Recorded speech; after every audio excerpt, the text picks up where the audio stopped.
ആഭ്യന്തര പ്രതിസന്ധികളിൽപ്പെട്ട് ഉലയുമ്പോഴും അമേരിക്കയ്ക്കെതിരെ ഉശിരോടെ തന്നെ പോരാടുകയാണ് ഇറാൻ.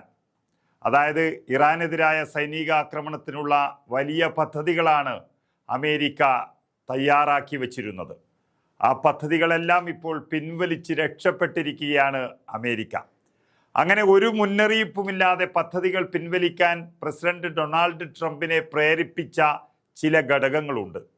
മാധ്യമങ്ങൾ പുറത്തുവിട്ടിരിക്കുന്നത് പ്രധാനമായും അത്തരത്തിലുള്ള 4 കാരണങ്ങളാണ്. അതിലാദ്യത്തേത് എന്ന് പറയുന്നത് ആ മേഖലയിൽ ആവശ്യത്തിന് സേനയില്ല അമേരിക്കക്ക് എന്നുള്ളതാണ്.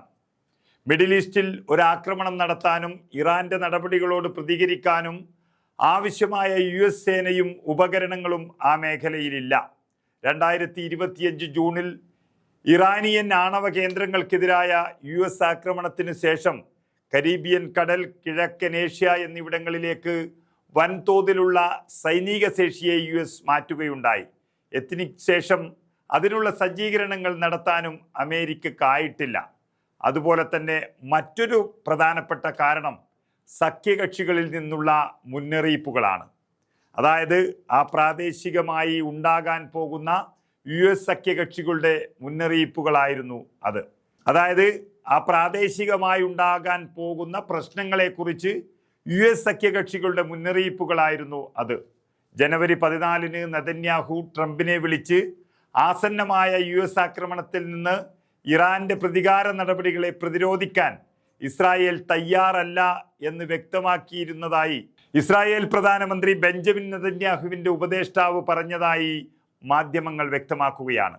ഒരു പദ്ധതി നടപ്പിലാക്കാനാകാതെ കഷ്ടപ്പെടുന്ന അമേരിക്ക, ഇസ്രായേൽ ശക്തികളെ വ്യക്തമായി ഈ ലോകം തിരിച്ചറിഞ്ഞിരിക്കുകയാണ്. അതുപോലെ ആക്രമണം മാറ്റിവെക്കാനുള്ള ഇസ്രായേൽ ശുപാർശയായിരുന്നു മൂന്നാമത്തെ കാരണം. ഒരു വലിയ ഓപ്പറേഷന് തയ്യാറെടുക്കുന്നതിന് വേണ്ടി ചെറിയ തോതിലുള്ള ആക്രമണങ്ങൾ വിപുലമായ ഇറാനിയൻ പ്രതികരണത്തിന് കാരണമാകുമെന്ന് ചൂണ്ടിക്കാട്ടിക്കൊണ്ട് ഇസ്രായേൽ ഏതെങ്കിലും പരിമിതമായ US ആക്രമണം വൈകിപ്പിക്കാൻ താൽപ്പര്യപ്പെട്ടതായി ഔദ്യോഗിക ഇസ്രായേൽ സ്രോതസ്സിനെ ഉദ്ധരിച്ചുകൊണ്ട് വാർത്തകൾ വന്നു. നാലാമത്തെ കാരണം എന്ന് പറയുന്നത് ബാക്ക് ചാനൽ നയതന്ത്രം. വാഷിങ്ടണും തെഹ്റാനും തമ്മിലുള്ള ബാക്ക് ചാനൽ അഥവാ അനൗദ്യോഗിക മധ്യസ്ഥതല ആശയവിനിമയമാണ്. പ്രതിഷേധത്തിൽ പങ്കെടുത്ത് പിടിക്കപ്പെട്ടവരുടെ വധശിക്ഷ മാറ്റിവെക്കുമെന്ന് ഉറപ്പു നൽകി ഇറാനിയൻ വിദേശകാര്യമന്ത്രി അബ്ബാസ് അരാക്ചി US പ്രതിനിധി സ്റ്റീവ് വിറ്റ്കോഫിന് സന്ദേശം കൈമാറിയതായി US ഉദ്യോഗസ്ഥർ മാധ്യമങ്ങളോട് വ്യക്തമാക്കുകയും ചെയ്തു. അങ്ങനെ ഇറാനെതിരായ സൈനിക ആക്രമണത്തിനുള്ള പദ്ധതികളെല്ലാം പിൻവലിച്ച് രക്ഷപ്പെട്ടിരിക്കുന്നു അമേരിക്ക എന്ന് തന്നെ പറയാം.